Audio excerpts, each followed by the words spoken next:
أعلن نادي يوفنتوس الإيطالي تعاقده مع المدافع البرتغالي تياغو جالو 23 عاما قادما من نادي ليل الفرنسي.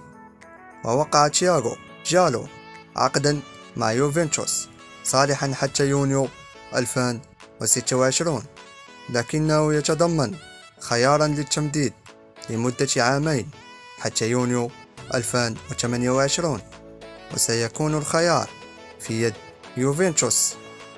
ولن يغادر جالو يوفنتوس على سبيل الإعارة، وسيدخل حسابات ماكس أليغري في النصف الثاني من الموسم في صفقة قدرت بنحو 3.6 ملايين يورو، بالإضافة إلى 1.5 مليون يورو كحوافز. وكان عقده ينتهي مع فريق ليل الفرنسي في يونيو 2024، لذلك تمكن البيانكونيري من التوصل إلى اتفاق مع ليل مقابل رسوم نقل منخفضة نسبيا، إذ تقدر قيمته التسويقية بنحو 15 مليون يورو.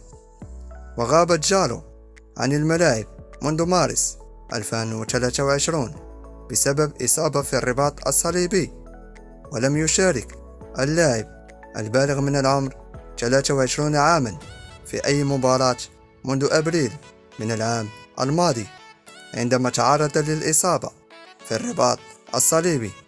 إنه جاهز تقريبا للعودة الآن، وسيكمل تعافيه مع البيانكونيري.